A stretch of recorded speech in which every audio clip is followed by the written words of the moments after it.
자, 오늘 말씀, 오늘은 거기서 번성하라 라는 말씀으로 함께 말씀을 나누도록 하겠습니다.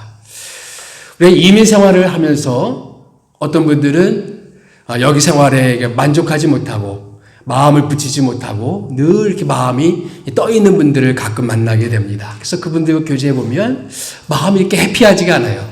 뭔가 이렇게 불안하고 안정되어 있지 않는 그런 모습들을 많이 보게 됩니다. 오늘 말씀을 보게 되면 비슷한 심경으로 살아가고 있는 어떤 사람들을 만나게 됩니다. 근데 오늘 이 말씀을 좀 이해하기 위해서는 잠깐 이 당시의 시대적인 배경을 좀 살펴보면 좋을 것 같습니다. 제가 주보 뒤에다가도 그 시대의 상황들을 좀 잠깐 도표로 만들었는데요. 이 솔로몬 왕 이후에 이스라엘은 두 개의 나라로 분단이 되었습니다. 그래서 북왕국과 남왕국으로 나누어졌어요. 그래서 북왕국을 소위 이스라엘이라 부르고 남왕국을 유다라 부릅니다. 그런데 북왕국은 주전 722년에 아시리아 제국에 의해서 정복당하여 멸망당하고 맙니다. 그리고 남왕국은 그로부터 약 200년 후인 586년에 멸망을 당하게 됩니다. 그래서 멸망당하기 직전에 유다의 정세는 급변하고 요동치고 있었어요. 거기 오늘 도표를 보게 되면 빨간 글씨, 그 당시에 세워졌던 왕의 이름이 5명이 있습니다. 오랫동안 개혁운동을 했던 요시야 왕이 애굽 왕과 싸움 중에 전사를 하게 됩니다. 그리고 그 아들 여호아하스가 왕이 되었는데 3개월 만에 폐위되고 대신에 여호야김이라는 왕이 세움을 받습니다. 근데 이제 605년이 되어서 바벨론 제국이 갈그미스라는 곳에, 지금의 터키의 한 해안 도시입니다. 거기서 애굽과 싸워서 결정적인 승리를 하게 돼요. 그래서 그 당시 애굽의 속국이었던 유다도 함께 정복을 합니다. 그래서 여호야김 왕에게 충성 맹세를 받고, 그리고 그 당시에 많은 인질들을 끌고 바벨론으로 갑니다. 이것을 1차 포로라고 그래요. 이때 포로로 잡혀갔던 사람 중에 한 사람이 누구였냐면은 다니엘이었습니다. 그래서 주전 605년에 바벨론으로 끌려갑니다. 그런데 얼마 후에 3년이 지난 후에 여호야김이 바벨론을 배신하고 다시 이집트와 애굽과 동맹을 맺습니다. 그래서 다시 바벨론의 느부갓네살 왕이 쳐들어 내려와요. 그래서 주전 597년에 여호야김은 죽고 그 아들 여호야긴이라는 사람이 왕이 됩니다. 여호야긴은 이름이 여러 가지예요. 오늘 예레미야 29장에는 여고니아라고 되어 있습니다. 여고니아가 여호야긴입니다. 그래서 왕이 되는데 느부갓네살이 마음에 안 든다고 해서 이 여호야긴을 끌고 바벨론으로 데려가 버립니다. 그리고 그 자리에 누구를 세우냐면은 시드기야를 왕으로 세워요. 그리고 약 10년 뒤쯤에 바벨론 왕이 쳐들어와서 결정적으로 유다가 멸망하게 됩니다. 그래서 597년에 여고니아를 끌고 가면서, 여호야긴 왕을 끌고 가면서 한 10,000여 명의 사람들을 또 끌고 갑니다. 이때 끌려간 사람 중에 한 사람이 누구냐면은 에스겔 선지자입니다. 그래서 이거를 2차 포로라고 그래요. 2차 포로. 그리고 3차 포로는 586년에 완전히 유다가 멸망하고 성전을 파괴되는 그런 일이 있었어요. 그리고 대부분의 유다 사람들을 끌고 가는 그런 역사들이 일어나게 되고, 이때 유다는 나라가 망하게 됩니다. 이것을 3차 포로기라고 합니다. 오늘의 말씀의 배경은 2차 포로와 3차 포로 그 중간에 있었던 그런 사건입니다. 이제 주전 597년에 바벨론의 느부갓네살 왕이 많은 사람들 끌고 바벨론으로 가버렸습니다. 거기에는 여고니아, 여호야긴 왕도 있고 여러 왕들이 있었습니다. 이때 마침 왕이 된 시드기야가 바벨론에 사신으로 보내는 사람이 있었어요. 두 사람이 있었는데 그들 편에 예레미야가 편지를 보냅니다. 편지를 보내는데 어떤 편지를 보내느냐? 그것이 바로 오늘의 본문의 내용이에요. 그래서 그 인편으로 그 사람들이 바벨론에 살아가고 있는 유다 포로민들에게 어떤 편지를 보냈어요. 그래서 이 편지 내용을 통해서 오늘 함께 은혜를 받고자 합니다. 이 편지 내용을 보게 되면 오늘 우리가 이민 생활을 하면서 우리는 어떤 모습으로 살아가야 될까를 생각할 수가 있고 교훈을 배울 수가 있습니다. 그리고 꼭 이민 생활이 아니라 할지라도 우리가 살아가고 있는 이 삶의 현장에 대해서 우리가 살고 있는 이곳에 대해서 우리는 어떤 마음으로 생각하면서 살아가야 되는지를 생각할 수가 있는 것입니다. 자, 예레미야를 통해서 우리가 배울 수 있는 교훈. 우리는 우리가 살고 있는 이곳을 어떻게 생각하면서 살아야 좋을까요? 첫째는 바로 이곳을 하나님이 보내신 곳으로 여기고 살아야 된다라는 것입니다. 예레미야가 바벨론에서 포로 생활하고 있는 사람들에게 편지하면서 하는 내용이 뭐냐면 너희가 바벨론에 가게 된 것은 너희가 힘이 약해서 나라가 힘이 없어서 그래서 너희가 바벨론 왕에서 끌려간 것이 아니라 여호와가 너희를 그리로 보냈다라고 말하고 있습니다. 예레미야 29장 4절 말씀 우리 다 같이 한번 읽어보겠습니다. 시작. 만군의 여호와 이스라엘의 하나님께서 예루살렘에서 바벨론으로 사로잡혀 가게 한 모든 포로에게 이와 같이 말씀하시니라. 예루살렘에서 바벨론으로 사로잡혀 가게 한 분이 누굽니까? 주체가 누구예요? 느부갓네살 왕이 사로잡아간 것이 아니라 누가 사로잡혀 가게 만들었다? 하나님이 그들을 그리로 보냈다라는 것입니다. 여기서 하나님을 어떻게 소개하고 있습니까? 만군의 여호와, 능력이 하나님이란 말이죠. 하나님이 힘이 없어서 너희를 지키지 못해서 너희가 거기 간 것이 아니라 지키려면 얼마든지 너희를 지킬 수가 있었다. 그럼에도 불구하고 너희가 거기에 간 것은 하나님의 무슨 뜻이 있어서 너희를 그리로 보낸 것이다 라는 것입니다. 마찬가지입니다. 우리가 어떤 경위로 호주에 와 있든지 어떤 경위로 여기 브리즈번에 와 있든지 어떤 경위로 여러분들이 여기에 있든지 그 경위는 다 다를 수가 있죠. 어떤 분들은 어떤 사업 때문에, 직장 때문에, 어떤 분들은 자녀 때문에, 어떤 분들은 공부 때문에, 어떤 분들은 또 다른 이유로 호주에 와 있을 수가 있습니다. 그럼 우리 기억해야 될 것은 뭐냐면은 우리로 여기에 있게 하신 분은 그 어떤 것들이 아니라 누구다? 하나님이 보내셨다라는 것입니다. 하나님이 보내셨기 때문에 여러분들은 다 여기 있게 된 것입니다. 예수님은 그런 말씀하셨습니다. 하나님이 허락지 아니하시면 참새 한 마리도 땅에 떨어지는 법이 없다고 했습니다. 공구 중에 날아다니는 참새 한 마리도 하나님이 허락지 아니하시면 떨어질 수가 없다. 하물며 참새보다 훨씬 귀한 여러분들이 호주 땅에 와 있어요. 브리즈번에 와 있습니다. 그것은 우연히 되어진 것이 아니라 하나님이 여러분들을 이곳에 있게 하셨기 때문에 여러분들은 여기 있는 것입니다. 우리는 이 하나님의 섭리를 믿습니다. 우리 인생 가운데 개입하시는 하나님의 주권을 믿습니다. 내 인생 가운데서 멀찌감치 떨어져서 그냥 지켜만 보시는 분이 아니라 내 인생 가운데 적극적으로 개입하시고 나를 이끌어 주신 하나님.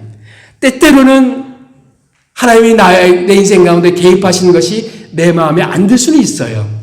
바벨론 포로 생활이 유다 포로민들에게 즐겁지는 않았겠죠. 그럼에도 불구하고 기억해야 될 것은 뭐냐면은 하나님께서 우리를 여기에 보내셨다. 그렇다면 우리가 고민하고 기도해야 될 바는 뭐냐면 그러면 왜 하나님께서 우리를 여기 있게 하셨을까라는 것입니다. 하나님이 우리를 여기 있게 하신 그 이유는 무엇일까? 우리가 여기 있게 되는 그 뜻은 무엇일까? 무엇이든지 뜻이 있을 터인데 그 하나님의 뜻은 무엇일까?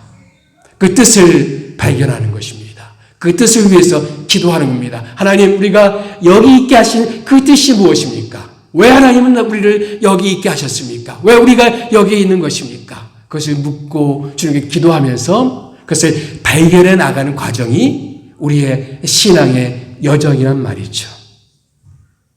두 번째, 예레미야를 통해서 우리가 사는 이곳을 어떻게 생각해야 좋을까? 이곳은 하나님의 백성으로 번성해야 될 것이다. 라는 것. 하나님의 백성으로 번성해야 될 것이다. 자, 당시 바벨론에서 포로 생활하는 사람들의 마음에는 어떤 것이 있었냐면 우리는 곧 돌아가게 될 것이다. 라는 생각들을 하고 있었어요. 사람들이 그렇게 생각한 데는 이유가 있습니다. 그렇게 설교한 사람들이 많이 있었습니다. 바로 29장 바로 앞장 몇 장이죠? 어렵습니까? 29장 바로 앞장 28장에 하나냐라는 사람이 나옵니다. 하나냐 선지자였어요. 이 하나냐는 무슨 설교를 하게 되냐면은 하나님이 우리 바벨론 왕의 모든 멍에를 다 깨트려 버리실 것이다. 이런 속박에서 우리를 자유케 하실 것이다. 이 바벨론 왕이 예루살렘에서 많은 것을 탈취해 갔는데 특별히 성전 기물들, 하나님의 예배하는 것들을 다 탈취해 갔는데 성전 기구들을 2년 안에 돌려보내 주실 것이다. 그리고 여고니아, 다시 말하면 여호야긴 왕과 사로잡혀 갔던 그런 모든 사람들을 곧 돌려보내 주실 것이다 라고 예언 활동을 하고 있었어요. 그것이 예레미야 28장에 나옵니다. 근데 예레미야는 정반대의 설교를 했습니다. 바벨론 왕의 멍에는 계속될 것이다. 그리고 예루살렘에 남아있는, 예루살렘 성전 안에 남아있는 것들도 다 바벨론으로 옮겨질 것이다. 솔로몬이 만든 성전 입구에 만든 유명한 성전 기둥 2개가 있어요. 혹시 여러분 들어보셨는지 모르겠는데 보아스와 야긴이라는 그런 기둥입니다. 그것도 바벨론으로 옮겨질 것이다. 그 다음에 솔로몬이 만들었던 성전 앞에 만들었던 커다란 물두멍이 있습니다. 너무 커서 그 이름을 바다라고 지었어요. 그것 청동으로 된 것입니다. 그것도 옮겨질 것이다. 많은 물두멍들도 옮겨질 것이다. 성전 기구들이 바벨론으로 옮겨질 것이다. 성전 기구들이 곧 들어오는 것이 아니라 남아있는 것들도 바벨론으로 계속해서 옮겨질 것이다. 그런 메시지를 전하고 있었습니다. 그러니까 바벨론에 살고 있는 유다민들 입장에서는 즐겁지는 않았겠죠. 그렇지만 예레미야가 말하고자 하는 것은 너희가 곧 돌아오게 되리라는 그 희망을 버려라 라는 것입니다. 차라리 거기서 어떻게 해야 되느냐. 자, 이 말씀 같이 읽읍시다. 우리 다 같이 시작. 너희는 집을 짓고 거기에 살며 텃밭을 만들고 그 열매를 먹으라. 아내를 맞이하여 자녀를 낳으며 너희 아들이 아내를 맞이하며 너희 딸이 남편을 맞아 그들로 자녀를 낳게 하여 너희가 거기에서 번성하고 줄어들지 아니하게 하라. 곧 거기를 뜻생각하지 말고 거기서 번성하라 이거죠. 거기서 번성하라. 거기서 집을 짓고 텃밭을 만들고 결혼을 하고 자녀들을 결혼시키고 또 거기서 또 자녀를 낳게 하고 그래서 너희가 거기서 번성해야 된다라고 말하고 있습니다. 우리가 이민 생활하면서도 늘 마음이 떠 있는 분들이 있어요. 하나님이 우리에게 원하시는 것들이 뭐냐면은 여기에서 마음을 붙이고 여기서 정착을 하고 여기서 그래서 너희가 번성하기를 원한다. 근데 여기서 번성한다는 말은 어떤 말이냐면은 출애굽기 말씀 보게 되면 이스라엘 백성들이 애굽에서 번성했다는 말과 똑같은 단어입니다. 그냥 이스라엘 백성들이 애굽 사람들에게 그냥 흡수된 것이 아니라 애굽 사람들에게 그냥 흡수된 것이 아니라 하나님의 백성으로서 이스라엘 백성으로서 번성했다는 말입니다. 다시 말하면 예레미야가 바벨론에 사는 유다 포로민들에게 그 이야기를 하는 것도 똑같은 거예요. 그냥 바벨론 사람들에게 동화 흡수되는 그런 사람들이 아니라 너희가 하나님의 백성으로서 번성하라는 뜻입니다. 이 메시지는 우리들에게도 매우 중요한 것입니다. 우리는 이 땅을 살아가면서 이 호주 땅에서도 번성해야 될 줄 믿습니다. 직업을 갖고 자녀들이 좋은 직장을 갖고 좋은 교육을 받고 중요해요. 삶의 터전을 받고 가지고 안정된 삶을 누리는 거 중요합니다. 그러나 번성한다는 뜻은 단지 거기에만 그치는 것이 아니라 하나님의 자녀로서 하나님의 백성으로서 이 땅에서 번성한다는 뜻입니다.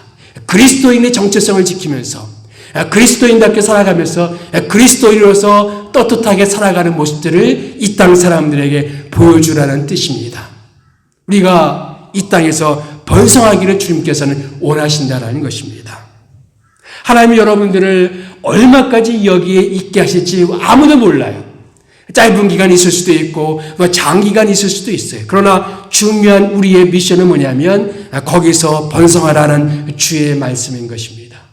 우리가 있는 그곳에서 번성하고 자리를 잡고 정착을 하고 우리가 그리스도인답게 그리스도의 위상을 가지고 거기서 우리 자리를 잡으라는 주의 말씀인 것입니다. 이것이 예레미야가 바벨론 포로 생활을 하고 있는 그 당대의 사람들에게 보냈던 편지 중에 한 가지입니다. 곧 돌아오게 되리라는 거짓 선지자들의 말에 미혹되지 말고 너희들은 거기서 오래 있게 될 터이니까 거기서 번성하고 집을 짓고 아들, 딸 결혼시키고 너희가 그 땅에서 번성하기를 원한다라는 그런 말씀입니다. 또 한 가지, 세 번째는 우리는 이 땅을 어떻게 생각해야 되냐. 이 땅은 우리가 축복하고 위해서 기도해야 될 곳이라는 것입니다.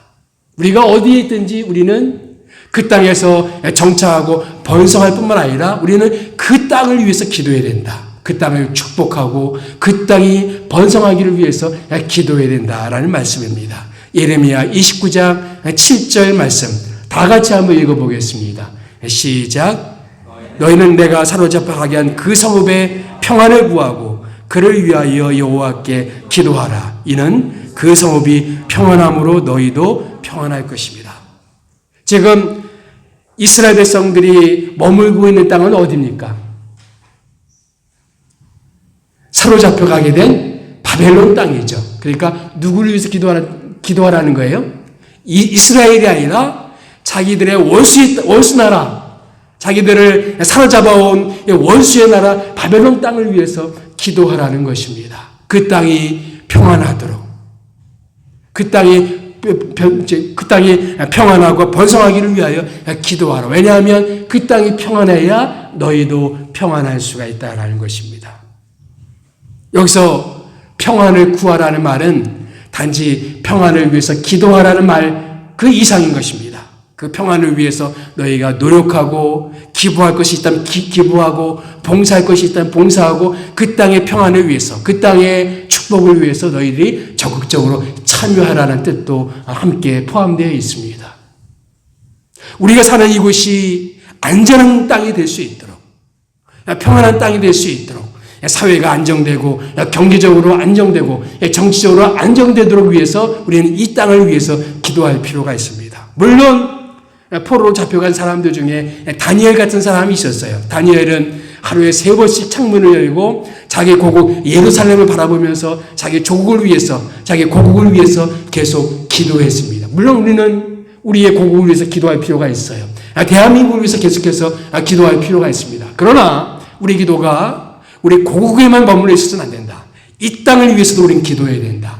이 땅에 호주 땅, 브리즈번 땅이 또 우리 교회가 있는 스프링필드 지역이 정말 축복된 땅이 될 수 있도록 이곳이 정말 안정된 땅이 될 수 있도록 그리고 정말 이곳이 정말 안전한 장소가 될 수 있도록 우리를 위해서 기도하고 또 축복해야 된다는 것입니다. 그러나 우리의 축복은 궁극적으로 이 땅의 안정과 평안 그 이상입니다. 성경에서 말하는 이 평안은 히브리어로 샬롬인데 이 샬롬은 모든 질서가 다 사로잡혀 있는 것뿐만 아니라 하나님과도 풍성한 삶의 관계를 포함하는 단어인 것입니다. 이 샬롬, 바로 하나님의 온전한 축복을 누리는 평안을 누리라는 뜻입니다. 다시 말하면 하나님의 평화가 그 땅에 임하기를 위해서 기도하라는 것입니다. 우리는 이 땅을 위해서 기도할 때 여기에 경제적인 안정, 정치적인 안정, 사회적인 안정을 위해서 기도해야 되겠죠. 그러나 더 나아가서 이 땅 가운데 하나님의 나라가 임하도록 기도해야 됩니다. 복음이 선포되고 복음을 모르는 영혼들이 복음을 통해서 구원을 받고 교회를 통해서 하나님의 나라가 선포되어지고 영적인 부흥이 일어나고 사람들이 회심하는 역사들이 일어나도록, 이 호주 땅 가운데 영적인 부흥이 일어나도록 우리는 기도해야 된다는 것입니다. 우리가 살고 있는 이 땅을 위해서 우리는 기도해야 됩니다. 이곳에 하나님의 나라가 임하게 하여 주옵소서.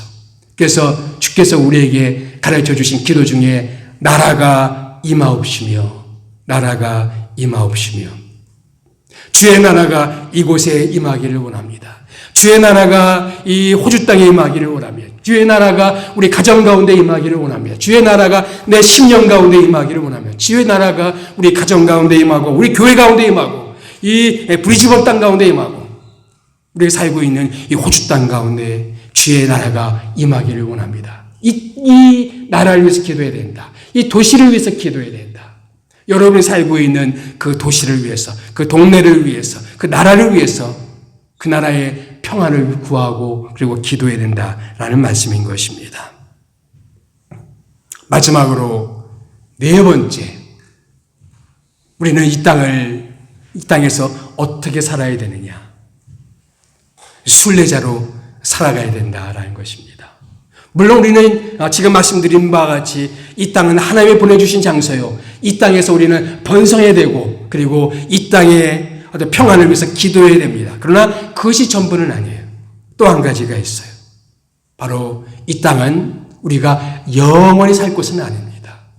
예레미야 29장 10절 말씀 다 같이 읽어보겠습니다. 시작. 바벨론에서 70년이 차면 내가 너희를 돌보고 너희 선한 말을 너희에게 성취하여 너희로 이곳으로 돌아오게 하리라. 지금 예레미야는 예루살렘에서 이 편지를 보내고 있는 거죠. 그래서 이곳은 어디입니까? 예루살렘입니다. 바벨론 땅에 살고 있는 너희들, 70년이 차면 너희들은 이 땅으로 돌아오게 될 것이다. 물론 성경학자들은 이 70년이 언제부터 언제까지인가에 대해서는 의견이 분분합니다. 저는 이렇게 생각합니다. 이스라엘 백성들이 1차 포로가 주전 605년에 있었어요. 그래서 이따가 이제 바벨론 제국이 어디에 의해서 정복을 당하냐면은 페르시아 제국에 의해서 정복을 당합니다. 그래서 페르시아 제국의 왕이 누구냐면은 고레스, 우리 세계사에서는 키루스 왕입니다. 그래서 키루스 왕이 주전 539년에 바벨론을 넘어뜨려요. 그리고 538년에 유다 백성들은 고국 땅으로 돌아가도 좋다라는 귀한 명령을 내립니다. 그리고 그 사람들이 돌아와서 성전을 짓기 시작한 해, 그 해가 주전 536년입니다. 그렇게 생각하는 기준이 있어요. 그러니까 70년의 기준이 필요하겠죠? 이 기준을 가지고 고민했던 한 사람이 있습니다. 누구냐면 다니엘이었어요. 다니엘은 바벨론 땅에 살면서 어느 날 문득 예레미야가 70년이 차면 이스라엘 백성들을 돌려보낸다고 그랬는데 70년이 언제까지이지? 라고 고민을 했었어요. 그리고 대답을 얻습니다. 다니엘서 9장 2절 말씀입니다. 9장 2절 말씀. 다 같이 읽어봅시다. 시작. 곧 그 통치 원년 나 다니엘이 책을 통해 여호와께서 말씀으로 선지자 예레미야에게 알려주신 그 연수를 깨달았느니 곧 예루살렘의 황폐함이 70년 만에 그치리라 하신 것이라. 그 통치, 지금 다니엘은 바벨론 제국을 이어서 페르시아 제국의 재상으로 있었어요. 그래서 통치 원년은 뭐냐면은 고레스 왕, 키루스 왕의 통치 원년, 주전 539년에 이것을 깨달은 것입니다. 그런데 70년은 언제냐? 예루살렘의 황폐함이에요. 예루살렘의 황폐함이 70년 만에 그치리라. 그러면 바벨론 제국이 언제부터 예루살렘을 침공했습니까? 주전 605년부터 침공했어요. 그래서 주전 605년에 그 침공해서 1차 포로를 잡아가고 그때 성전을 약탈하고 또 2차 주전 597년에 그렇게 하고 3차 주전 586년에 그렇게 하고 그렇게 해서 그 이스라엘 땅은 황폐한 땅, 버려진 땅이 되었어요. 그런데 이제 고레스의 귀한 영이 내려 사람들이 오고 황폐해진 그 땅에 성전이 지어지기 시작한 해가 바로 주전 536년입니다. 그래서 605년부터 계산하면 유대인의 계산대로 605년까지 포함하면은 정확하게 70년입니다. 70년 만에 이스라엘 백성들은 귀환이 된 거예요. 그래서 이 70년, 물론 긴 시간이지만 그 시간이 지나고 나면 너희들의 고국 땅으로 돌아가게 될 것이다. 이 땅에서 번성하고, 이 땅에서 집 짓고, 이 땅에서 텃밭을 만들고, 이 땅에서 아들, 딸, 장가 씨 보내고 다 좋은데, 그러나 너희가 이곳은 영원히 살 땅은 아니다. 너희들에게는 본향이 있다. 우리들도 마찬가지입니다. 우리가 살고 있는 이 땅 가운데 우리는 열심히 살아야 됩니다. 자리를 잡고 이 땅 가운데서 그리스도인으로서 번성하고 이 땅의 평안을 위해서 기도하면서 살아야 됩니다. 그럼에도 불구하고 우리가 기억해야 될 것이 있습니다. 우리들에게는 영원한 본향이 있습니다. 언젠가 우리가 돌아가야 될 본향이 있습니다. 우리는 그 본향을 향해 가고 있는 순례자들, 필그림입니다. 그래서 우리 교회 이름이 순례자다 그래서 필그림 지구촌교회인 거예요. 우리는 본향을 향해 나아가고 있는 필그림들입니다. 순례자들입니다. 우리는 이 땅을 어떻게 살면 좋을까? 우리는 이 땅을 적극적으로 살아야 돼요. 열심히 살아야 됩니다. 번성해야 됩니다. 이 나라의, 이 땅의 평안함을 구해야 됩니다. 그럼에도 불구하고 우리는 순례자로 이 땅 가운데 있습니다. 오늘 베드로가 자기 믿는 성도들에게 편지하기를 이 땅에서 나그네와 행인 같은 너희를 권하노니, 나그네와 행인같이 살아가고 있는 우리들입니다. 우리는 언젠가 돌아가야 될 고향이 있습니다. 아마 여러분들은 천상병 시인에 대해서 들어보신 적이 있을 것입니다. 대학 시절부터 천재 시인으로 소문났던 사람이었어요. 근데 친구에게 막걸리 값을 빌린 것이 화근이 되어서 동백님 사건에 연루가 되었다고 해서 6개월 동안 모진 고문을 받습니다. 그리고 신체적으로 평생 후유증을 안고 살아가게 됩니다. 정신적으로도 어려움을 겪었어요. 그래서 한때 시립정신병원에 입원하기도 했었습니다.